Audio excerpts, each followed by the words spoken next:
1, 2, oh! Yeah, it's yours. One more time, then you can do it to me. Okay? So you watch in, so kick, oh! You claim him, take him here, and, oh! Okay, my name is Paul Malin. I have been a professional for almost 20 years, and right now I'm a coach and I am also a personal trainer and a gym instructor.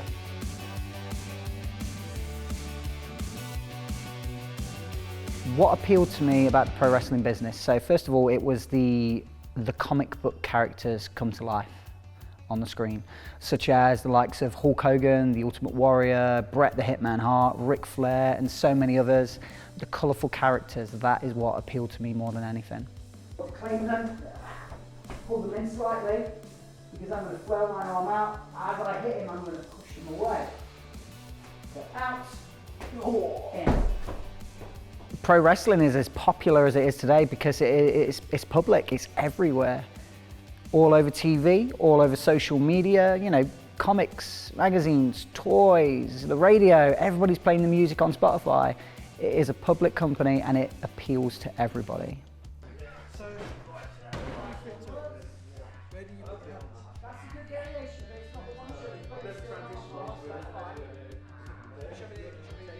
Pro wrestling is for everybody. For me, in particular, it taught me a lot about myself. So it taught me discipline, taught me self-confidence, mostly, and also how far you can push yourself, testing yourself to beyond your limits. So the way I got into pro wrestling is quite different to how other people have got in now.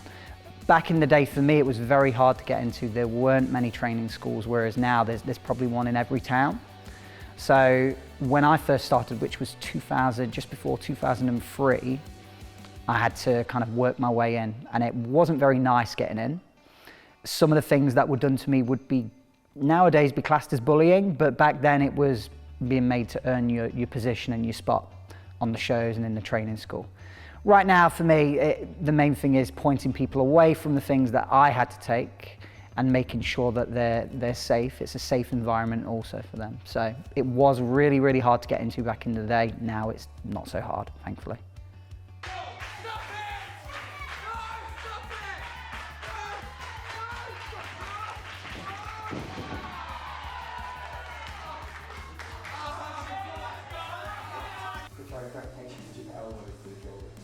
So, 1, 2, and push. You see that there? You have no choice but to take a couple of stumbles because you're pushing them away. Injuries, sadly, they are part and parcel with the professional wrestling business because most people, when they see the ring, they always say, oh, it's a trampoline, it's soft. It is. It's not at all. The ring that we train in is a converted boxing ring. So if any of you guys have ever been in a boxing ring before, there is no give to it at all. We may as well be falling on the concrete floor. Precautions, it is mainly having a first aider on site, somebody that's experienced with these injuries, but mainly you are taught to delay the inevitable, sadly, which is injury. You are taught to stiffen up your body, to learn how to fall with the break falls. That's not saying that it doesn't hurt, it is just learning how to cushion the blow slightly. And again, working out, press-ups, shoulder presses, bicep curls, all this kind of things in the gym, they hurt. They help develop muscles, which again, delay the inevitable with this. Yep. So, 1, 2, to the head. Snap. Head scissors. Okay, kick out. Headlock knee. Take over knee. Okay, so here's the detail what I do. 1, 2, and then I'll turn, and I'll push. That's very tough. So I'm here again. Just pose. Or the only time you ever see this now is somebody will snatch your head scissors and straight away they'll kick out. And there'll be no selling of this. So many things you can do, like Ben just do that. You can try and bridge if you want to, which I'm not going to try to do. But one thing I will do is I'll sit up and I'll sell. Looks like I'll go, oh. Or if you want to, you can take the wrist. Oh, manipulate the joints if you want to as well. Take a round. Okay, so many little That's definitely one of them. So again, just with that, it's not just a sequence where you just go into it and go out of it. So many little details, depending on how your character acts. Like recovery process, this is quite funny because for me, the injuries that I've had, the first few injuries I had actually. So for me, my first major injury was a dislocated knee. And with this, I went to a doctor and I was told, oh, it's a common sports injury.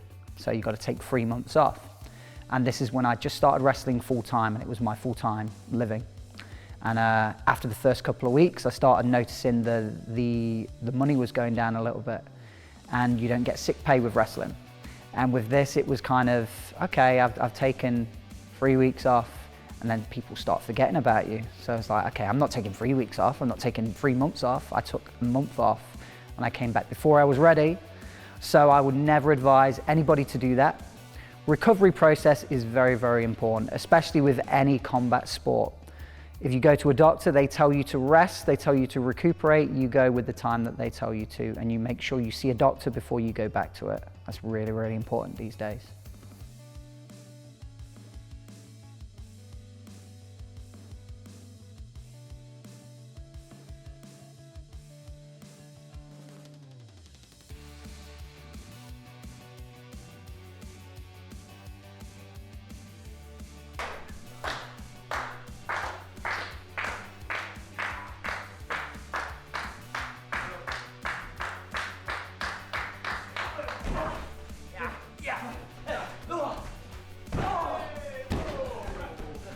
I have been a huge fan since I was like tiny, and always wanted to be a wrestler. And what really did inspire me with it is that it's that perfect combination of creativity and, you know, keeping fit and being physical, and it takes up so many different facets of your mind and your body. It's really is the most unique art slash sport, I think, that you can do. I think the most difficult thing I've experienced is that being a registered blind wrestler personally is that there's a lot of stuff that's very intimidating with running and trying to figure out where positioning is and stuff like that. But luckily we have some great students here and trainers, and everybody's very supportive, so it's yeah, but I would say definitely there's a lot of stuff in the beginning when you get your basics that's pretty tough. The most challenging thing with, for example, injuries is that because what we do is very physical, mentally being able to prepare yourself and know that there is a chance I will get hurt, and if you do get hurt, you have to be able to mentally say, I will overcome this, and I will get back to normal, I suppose. I'm not sure how to phrase it, but yeah, it's definitely a mental challenge to keep yourself positive through injuries and aches and pains and things like that. Do you know, the thing about being registered blind, I think, is, in terms of my wrestling experience, it's all down to knowing what you can do and being proud of that and working on that and polishing it, because there are a lot of things that I can't do physically that I wish I could. I can't climb the top rope, for example. I would love to be able to do it, but it's just not really possible. But there are plenty of things which I can do and that I excel at, like the sort of show business side of things, and you know, being able to lock up and exchange holds, because you know, I think what makes my experience maybe unique in that sense is